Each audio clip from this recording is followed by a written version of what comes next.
Hola, ¿qué tal? Muy buen día. Mi nombre es Eric Rojas y soy estudiante de la licenciatura en médico cirujano y partero del Centro de Estudios Superiores de Tepeaca.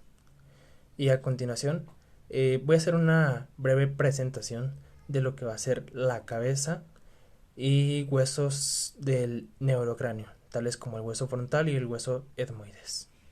Bueno, pues adelante. Bueno, pues tenemos que la cabeza se va a encontrar situada en la porción más superior del cuerpo humano. Para su estudio la podemos dividir en dos porciones, la porción del neurocráneo y la porción del viscerocráneo.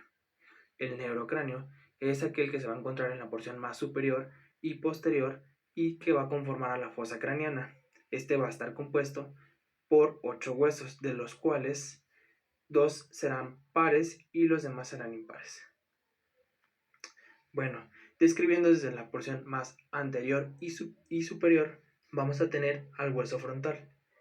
El hueso frontal resulta ser un hueso impar. Posterior a este, vamos a tener a los huesos parietales. Tenemos un parietal izquierdo y un parietal derecho, ya que este es un hueso par. Posterior e inferior a los huesos parietales, vamos a tener al hueso occipital. Resulta ser un hueso único. En una cara lateral e inferior a los huesos parietales, vamos a tener a los huesos temporales, los cuales resultan ser unos huesos pares. Tenemos un temporal izquierdo y un temporal derecho. Todos estos huesos van a conformar al neurocráneo en su porción externa.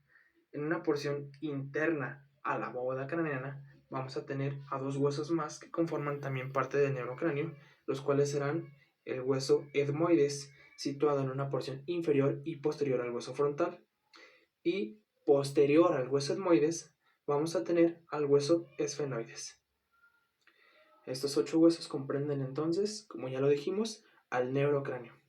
Pasándonos ahora a la porción del viscerocráneo, recordemos que estos van a ser 14 huesos. Estos 14 huesos del viscerocráneo van a conformar a todo el macizo facial. Y comenzándolos a describir desde una línea media, vamos a tener que en la porción más superior encontramos a unos huesos pares, que son los huesos nasales. Detrás de los huesos nasales vamos a tener a lo que son los huesos lagrimales, o también conocidos como el unguis, y estos van a formar parte de la cavidad orbitaria. Estos también resultan ser unos huesos pares, ya que tenemos un izquierdo y un derecho. Bueno, inferior a los huesos lagrimales vamos a tener a otros dos huesos que son pares también, los cuales serán los cornetes nasales. Tenemos un cornete nasal izquierdo y un cornete nasal derecho. En medio de estos dos vamos a tener a lo que es el bómer que va a formar parte del tabique nasal. Claro, hablando únicamente de las estructuras óseas. Volviendo a una porción externa, vamos a tener a los huesos maxilares, uno izquierdo y uno derecho, que también van a formar parte de la cavidad orbitaria. Y en una porción lateral y posterior a los maxilares, vamos a tener a los huesos cigomáticos, un cigomático izquierdo y un cigomático derecho. Y por último, en la porción más inferior, vamos a tener a este que es un hueso único y es la mandíbula. Bueno, una vez descrito el neurocráneo y el viscerocráneo, vamos a empezar a describir cada uno de los huesos que conforman ambas estructuras, iniciando por el neurocráneo. En el neurocráneo, recordemos que teníamos al hueso frontal. Para empezar a describir a este, vamos a subdividirlo por ciertas regiones para su estudio, ya que este cuenta con 3 caras y 3 bordes, iniciando por una cara anterior, vista anterior o exocraniana. Cualquiera de estos nombres es correcto. Lo vamos a tener que ver así, frontal al mismo.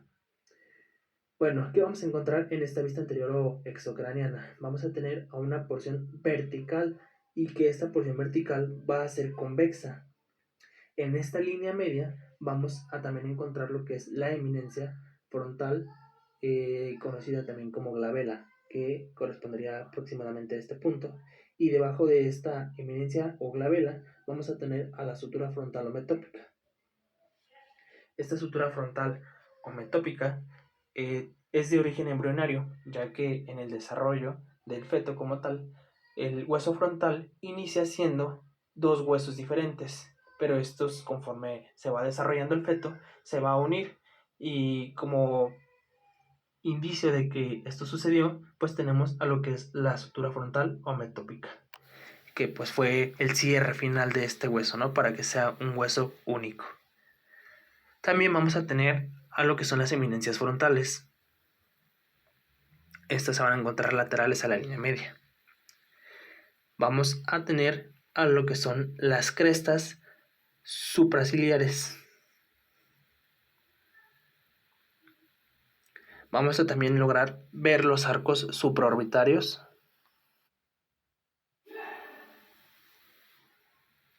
Vamos a tener a las apófisis cigomáticas, lugar donde se va a juntar con los cigomáticos, y vemos que salientes de estas apófisis cigomáticas vamos a tener a una línea conocida como la línea temporal. Esta línea temporal lo que va a delimitar va a ser una cara temporal, que es esto que estamos coloreando. Y esta cara temporal va a servir como punto de inserción para los músculos temporales. Con esto hemos descrito ya lo que es la vista anterior o exocraniana del hueso frontal. Ahora describiremos su vista inferior o porción orbitonasal. Esta también tendría que ser exocraniana. Bueno, en esta vista inferior o porción orbitonasal vamos a encontrar una subdivisión nuevamente, la cual vamos a describirla como una porción orbitaria, que es esto que estamos dibujando, y una porción nasal. Estas son las dos porciones que conforman a esta cara. Bueno, iniciando por la porción orbitaria. En la porción orbitaria vamos a encontrar lo que son las fosas orbitarias, y estas fosas orbitarias podemos describir que tienen una forma de triángulo con base anterior y vértice posterior. Bueno, ¿qué más encontramos en estas fosas orbitarias? También vamos a encontrar las fosas de la glándula lagrimal, las cuales se van a encontrar lateral o hacia lateral, y en este es donde va a descansar o donde se va a situar lo que es la glándula lagrimal. Vamos a tener también dos fositas más que van a ser las fositas trocleares, fosita troclear, y estas van a servir como punto de inserción para el músculo oblicuo superior, que es un músculo del ojo. También podemos visualizar un pequeño surco, y este será conocido como el surco supraorbitario, y que esto nos conducirán a los forámenes supraorbitarios. Ahora, yendo hacia la porción nasal, vamos a dibujarlo de color rojo. Vamos a tener lo que es la escotadura etmoidal. La escotadura etmoidal será el lugar o punto de inserción del hueso frontal con el hueso etmoides.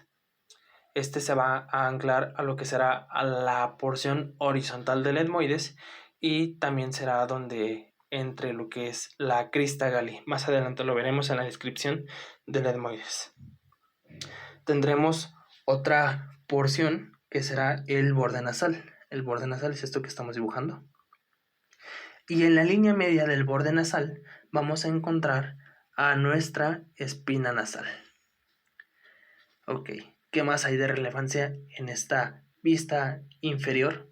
Bueno, pues es que aunque en esta aplicación se encuentra bien delimitada, vamos a tener lo que son unas hemiceldillas.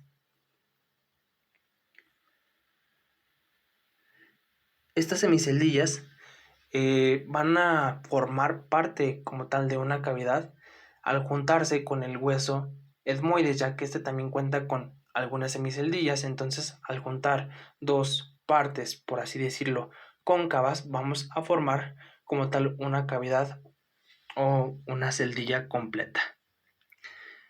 Otra cuestión importante es que vamos a tener por aquí unos surcos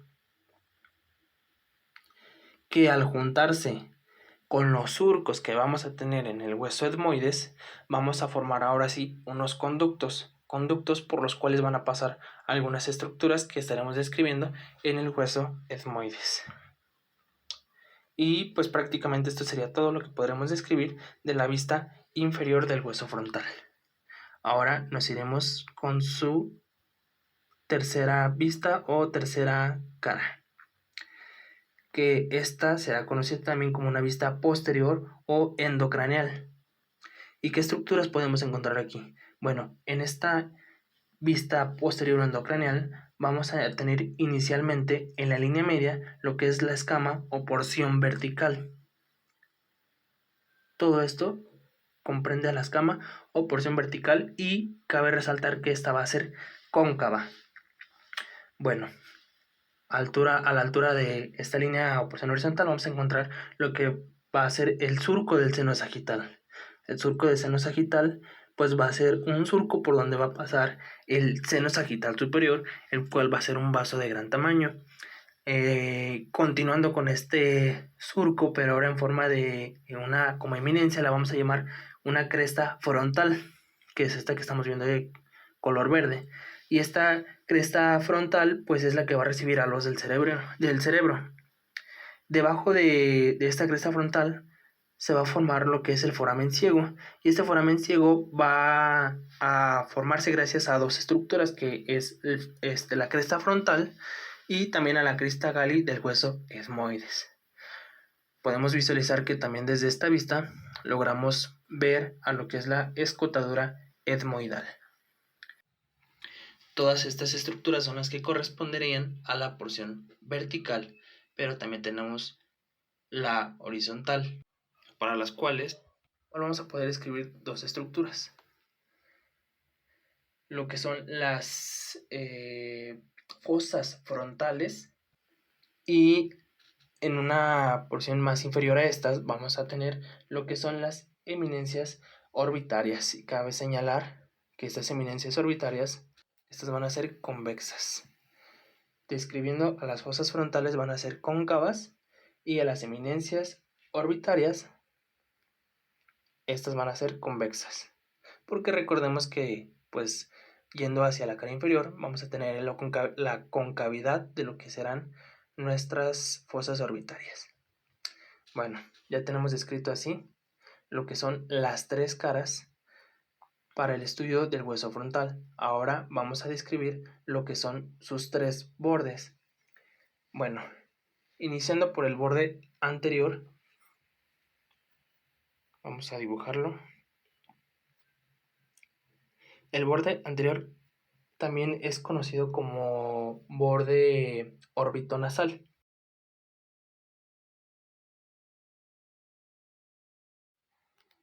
que corresponde a toda esta parte, ¿ok? ¿Y qué tenemos de importancia en este borde orbitonasal? Bueno, pues igual dos porciones, que va a ser el borde supraorbitario, que es esto que estamos dibujando de rojo, y un borde nasal dibujado de color verde. También vamos a encontrar lo que son las apófisis orbitarias pertenecientes a lo que es el borde nasal, y es el lugar donde se van a insertar los huesos lagrimales, o conocidos también como unguis. Esta parte que estoy coloreando de verde correspondería a lo que son estas apófisis orbitarias o del unguis. Ok, bueno, este es el borde anterior u orbitonasal. Yéndonos al segundo borde, tenemos el borde parietal o borde superior. Este será el lugar donde se va a juntar el hueso frontal con los huesos parietales. Y por último vamos a tener un borde más, que va a ser el borde posterior o borde esfenoidal. ¿Por qué borde esfenoidal? Bueno, porque corresponde a toda esta parte, que es donde se va a insertar el hueso esfenoides y el etmoides también. Con esto ya hemos descrito también los tres bordes del hueso frontal. Y bien, ahora pasaremos a describir a otro hueso del neurocráneo que se encuentra en una porción inferior y posterior al frontal, que corresponde al hueso etmoides. Este hueso etmoides es muy importante, también se le conoce como forma de criba, y este hueso es el que se va a encargar de unir la parte del neurocráneo con el viscerocráneo, es un punto de unión entre estos dos. Bueno, ¿cómo vamos a describir o cómo podemos subdividir a nuestro hueso etmoides para su estudio? Pues será en una lámina vertical dibujado así de rojo. De verde vamos a dibujar a la lámina horizontal y de azul a lo que serán las masas laterales, siendo estas cuatro porciones las que tomaremos de referencia para estudiar al hueso etmoides. Muy bien. Bueno, comenzando con la porción o la lámina vertical, vamos a subdividir a la lámina vertical en dos porciones más, que va a ser la porción superior, que va a estar correspondida por la crista galli, y una porción inferior que va a corresponder a lo que es la lámina perpendicular. Recordemos que esta pues va a formar parte de las estructuras óseas del tabique nasal. Ahora describiendo a lo que es la lámina horizontal, esta porción horizontal corresponde a todo esto que nosotros vamos a dibujar de color rojo. Y como vemos es donde se encuentra lo que es nuestra lámina cribosa. Esta lámina cribosa se le llama así porque tiene depresiones, forámenes o cribas, también conocidos como canales olfatorios, ya que el bulbo olfatorio va a descansar precisamente por la cara superior de esta lámina cribosa y va a dirigir sus ramificaciones a través de estos pequeños forámenes o cribas. Se dice que para su estudio de la lámina cribosa podemos encontrar aproximadamente 24 orificios divididos en 3 columnas, o 8 en cada una de ellas. ¿Ok? Bueno, ahora, ¿cómo vamos a describir a lo que son las masas laterales? Las masas laterales las podemos ver como si tuvieran forma de un cubo. Y por lo tanto, para su estudio vamos a dividirlo en 6 caras. Estas 6 caras será una cara anterior, una cara anterior, una cara posterior, así como la estamos viendo, una cara superior, que corresponde a toda esta parte, una cara inferior, y se checan que da igual la línea ahí, una cara lateral, que corresponde a todo eso que estamos viendo de morado, y una cara medial, pues que esta es más difícil de observar, pero pues es toda esta porción interna, ¿no? Bueno, podemos encontrar estructuras de gran importancia en cada una de estas caras. A grosso modo, pues trataremos de describir las más importantes.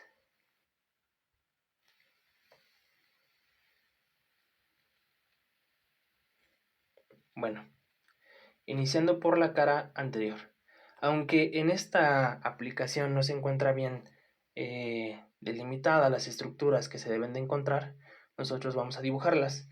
En esta cara anterior vamos a tener hemiceldillas, y esta cara anterior será el punto de inserción con el unguis.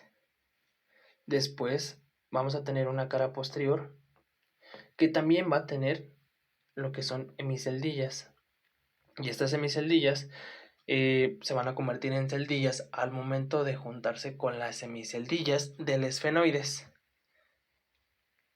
Recordemos que son hemiceldillas porque solamente corresponde a la mitad. Cuando se junta con la otra mitad que están en la parte del esfenoides, pues ahora sí vamos a formar lo que es una celdilla completa. Esto en la cara posterior. En la cara superior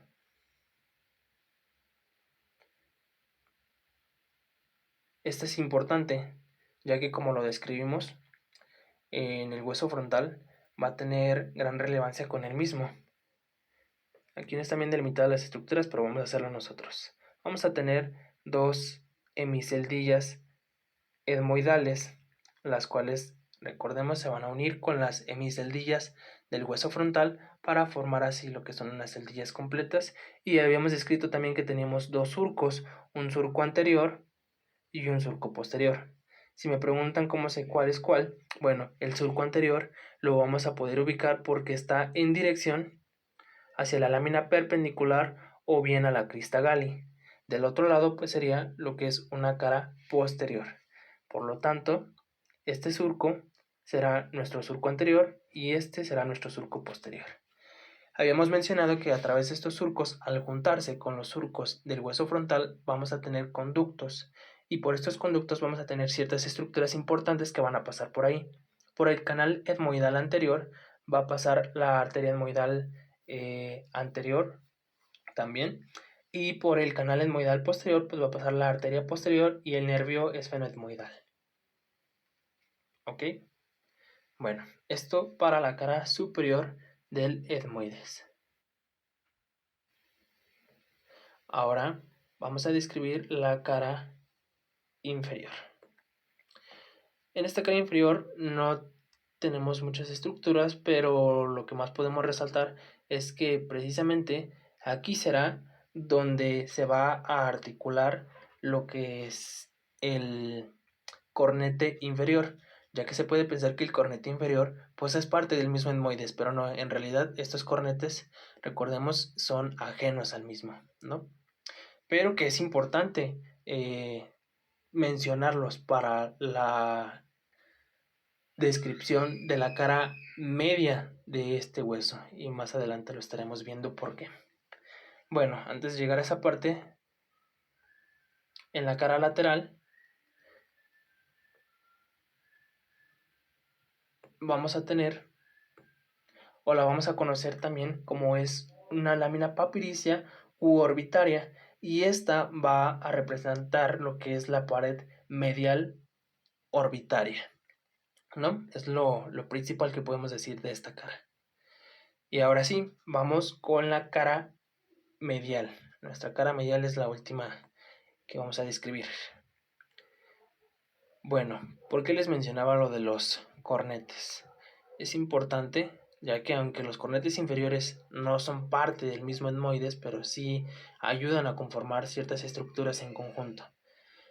Para eso vamos a dibujar nuestros cornetes inferiores en un aproximado donde deberían de estar, ¿no? Supongamos que es este nuestro cornete inferior. Bueno, porque son de importancia estos cornetes, son tres, recordamos. Es un cornete superior, un cornete medio y pues este nuestro cornete inferior. Bueno, ahora que ya tenemos descrito lo que son nuestros cornetes, es importante describir que a través del conducto que van a generar estos, con más bien conocidos como meatos, es el lugar donde van a desembocar las celdillas. Pero vámonos por partes. Bueno,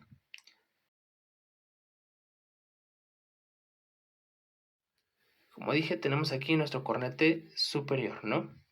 Por encima de este y en una porción anterior y es importante describir que es anterior, vamos a tener lo que es nuestro meato superior. Este corresponde a nuestro meato superior. Y en este meato superior va a ser el lugar donde van a desembocar lo que son nuestras celdillas etmoidales posteriores.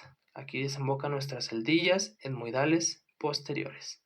Bueno, en la porción entre nuestro cornete superior y cornete medio, vamos a tener nuestro meato medio. Y en este meato medio va a ser el lugar donde van a desembocar el seno maxilar, el seno frontal, las celdillas etmoidales y creo que solamente serán nuestras celdillas etmoidales anteriores. Y por último, el espacio que comprende entre nuestro cornete medio y cornete inferior será nuestro meato inferior, el lugar por el cual va a desembocar nuestro conducto lágrimo-muconasal. Bueno, si recuerdan, les había mencionado que en una porción superior y anterior a nuestro cornete superior encontramos el meato medio.